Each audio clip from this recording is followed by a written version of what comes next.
this is an older bio that you had up online, so I hope it's still correct. Associate Professor, and she's also right now the Director of the First Nations Studies Program at the University of Western Ontario, and an Assistant Professor of Indigenous Studies and Contemporary Studies at Wilfrid Laurier University in Brantford. And I also know that her PhD dissertation was the recipient of a General Governor's Award, and I'm not sure, Susan, has it been published at this point? It's in press. It's in press, great. So can you tell us the title and when it will be coming in? It's called The Clayware Native, an examination of Haudenosaunee land tenure at the Grand Territory. Okay, it's at the University of Manitoba. Yeah, and just to say a couple of other things about the other, she does a lot of research writing. I know she's part of teams of people who are looking at various aspects of Aboriginal culture, and she has produced research projects for the National Aboriginal Health Organization pertaining to recruitment and retention of Aboriginal students to medicine, and a history of First Nations, Inuit, Métis education pertaining to human health resources. And she's a member of the World Indigenous Nations Higher Education Consortium. So as you can see, she's a very busy woman, and we really appreciate the fact that she took time today to join us for this conference. Thank you to both videos. So actually, I'm just going to set the stage. Usually it's me getting Rick into things, but today we'll start getting me into things. Be that time, Rick. So certainly, as probably with most of you in the room, the War of 1812 has hit many of our agendas because of the timeliness of it, because, geez, there's actually limited, but some funds that are being made available from different entities to commemorate, right? And so in our own communities, amongst the Haudenosaunee people, as I'm going to trust that most of you know, we exist on both sides of the U.S.-Canada border and always have existed surrounding the Eastern Great Lakes region. And so it takes a very different position, I think, for us than most other people that live on this side of the border. Interestingly enough, Rick and I both grew up in the States, and I'm often reminded about how different the war is seen on each side of the border when I sit in history department meetings these days. And it's very interesting that if you grow up in the States, you're taught a little bit different about how things happen and why they happen. So, but amongst our own people, I would say that I don't hear a lot. Well, prior to the last 2 years, there wasn't a lot of conversation in our communities about the War of 1812, beyond a few key points. And many of those being points that have been traced in the historic record as points of relevance, and particularly attached to certain individual men. And I attribute that to sort of what I call the big chief theory of history, and that often the only representation of Native people in mainstream historical writing is about key individual men, and really rarely more than 2 or 3 at a time, who always end up being chiefs, whether they are or not. And certainly that's the case in the War of 1812. And there's a lot of things that within the community that we're now discussing about what appears in the record about our people and what does it say about us and how does it impact us today. I want to just give a really quick sort of situational that is quite fitting, I think, with what our co-presenters did this morning, and that for us, at Grand River specifically, we had only been living permanently in that territory for about 30 years. So certainly we had well use of that territory for centuries prior to that, but as permanent settlements, this was a new thing for us. And the reason for that was the American Revolution and the displacement that we experienced as a result of our primary allegiance to the British Crown in the Revolution. Now, using that terminology is quite complex in terms of thinking about Haudenosaunee history, and that certainly there were those of us who were involved on both sides of the American Revolution, which actually brings me to what I consider the most important point about the context, in that we had experienced a time where our involvement with our European brothers, and that's the term that we use in our own language, that had put us into situations where we were fighting each other in violation of our own traditional governance system, wherein we had experienced a time, at least 1,000 years ago, where we were killing each other. And then a peacemaker came to us who taught us how to use our minds rather than to use physical strength as a means of rectifying our problems and our disagreements with each other. And at that point, we promised to never shed each other's blood again. And yet we know that in the early 1780s, in the American Revolution, we shed each other's blood. So we had committed probably the ultimate act of violation of our own values at that time. So for those of us who ended up in the Grand River after several, in many cases, years of refugee status at places like Fort Niagara and Lachine, we now had the opportunity to rebuild our villages, but also to try to deal with the grief that we inherited at the physical loss of many of our relatives, men, women, and children, as well as the deep-seated grief of guilt, knowing that we had violated our own pact with each other. So then, in 1812, we find ourselves put into a very similar situation. And what does that mean for us? And interestingly enough, when you look at what does exist in the written historic record, there are a lot of questions about how involved we will be, about what is the nature of our allegiance to the Crown, given that in the 30 years since we've been living on the Grand, we had experienced massive infringements upon our sovereignty over our territory that had been promised to be protected under the Haudenosaunee Proclamation. They didn't give us anything, but they promised to protect us. And we had seen constant infringements upon that, as well as a very creative reinterpretation of what Haudenosaunee meant with the proclamation.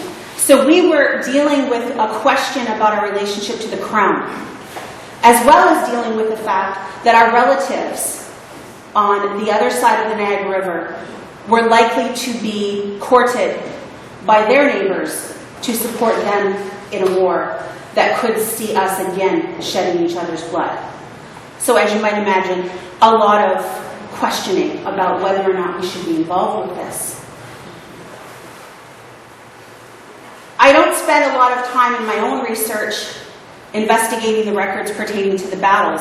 And it's not that I don't find it interesting, it's just that there's a lot to do. As many of you in the room who maybe have encountered documents or records that pertain to Six Nations history know there's a lot to do. So it hasn't been my key area of interest, but what I am interested in is understanding what did it mean for us in the years that followed. And what we do know is that we did have a continuity of our traditional leadership, despite complications that arose from the war, involving, for example, what we would refer to as our traditional chiefs, our peace chiefs. And so their involvement in war, particularly in war that saw them fighting against, if not other peace chiefs, certainly against other people of the Haudenosaunee. And so what does that mean if you are a traditional leader? Amongst us, we expect that our leadership is of the best. In fact, the words that we use to refer to them, Hoyane and Yogoyane, are the great old goodness, is often how it's interpreted. And so we all are supposed to adhere to the values, but we anticipate that our leaders will do so even to a higher extent than we expect of ourselves. So what does it mean when a peace chief has gone to battle? And gone to battle against other Haudenosaunee people. So it certainly had an impact in how we thought about those things. But there was still a continuity. I would also suggest that it further entrenched us into the relationship with the land that we now permanently inhabited, that previously had been our hunting grounds. And I see that based upon what we do find in the historic record, as well as what I know from what our people say and how they feel about places. And so there are many themes of continuity as well as themes of change that can come out of this. Other major impacts that come out after the War of 1812, I would suggest, are two key ones. One is a massive influx of additional settlers. Some of them loyalists who had already been settled in Upper Canada, who just wished to desire other plots of land. But many of them are Americans, per se, who now, after the war is done, are working out this renewed relationship with Upper Canada and certainly seeking the opportunities of advancement into the lovely fields and forests of the Grand River, as well as other parts of southern Ontario. The other key point is a shift in what had been somewhat tenuous but usually fairly solid allied status with the Crown. And that we certainly still were spoken to as allies. However, the actions of the Crown in relation to us certainly start to shift quite in line with the overall shift in British imperial Indian policy of one away from allies to wars. And that plays out, particularly in the 1820s and 30s on the Grand River and into the 1840s, and our relationship to the title of our lands. And so those are some of the key issues that I see. The other thing that I see that when we look at the mid-19th century for our communities was attempts to heal those breaches of the Great Law. And one of the key ones, I think, was intermarriage. And interestingly enough, I don't know if we're going to have a chance to, but his family is a really key example of that in terms of relationships between Grand River and Tuscarora, who had literally, like, soldiers from Grand River burned Tuscarora during the War of 1812. But by the 1840s, 50s, and 60s, you see significant intermarriage between our communities. Although I know in Rick's family, they also talk about that. They still bring up those stories. The fact that they still talk about it tells you something as well. In my own family, certainly examples of people who went to live with relatives at Onondaga and other parts of the U.S. side of our communities, and really quite a traveling back and forth between our territories, which I see as efforts to actually heal those wounds.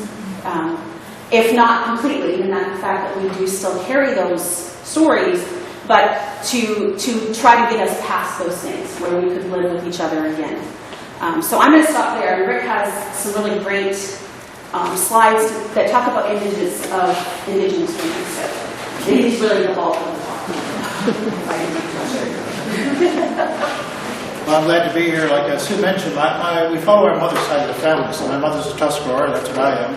My dad was a Mohawk from Schwingen. So my dad's relatives fought against my mother's relatives during the War of 1812, something my mother never let him forget. But what I'm going to give you is a very quick visual tour, because I believe that through art we can see the cultural encoding bias, we can see gender bias, and we can see some racial bias. That art sends us messages sometimes that are so intuitive that we absorb them without really understanding them. And certainly the role of women in the war is not well known because of the record keeping, but when you look at the art, you realize that somehow men depicted this war as this battle between this female spirit of England, the female spirit of America, and with the female native spirit in the middle. So the symbols of liberty become very female. At the same time, one of the biggest problems of the War of 1812 was that the Americans had such a great fear of the native warriors, this savage image, to the point where at Queenston, talk about being at the precipice, they actually jumped into the river to kill themselves rather than to face being caught in the hands of my dad's relatives. Well, you can imagine growing up with 3 centuries of images of, in this case, this native woman having the leg of white man, I guess, for breakfast. And the other idea is that we had to be civilized. So we see here this goddess of knowledge handing us this book, and this warrior is setting aside their tomahawk because these exchanges taking place. So our allies were very uncomfortable allies. The English didn't particularly believe that we could be civilized. the Americans were so afraid of us that they would rather kill us than civilize us. So when we look not only at the art before the war, during the war, after the war, we see images like this. I went to art school in Chicago and I walked past this when I was a kid, and this is about the Dearborn Massacre. Whenever my relatives won a battle, it's called a massacre. Whenever we lost, it was a great victory for somebody else.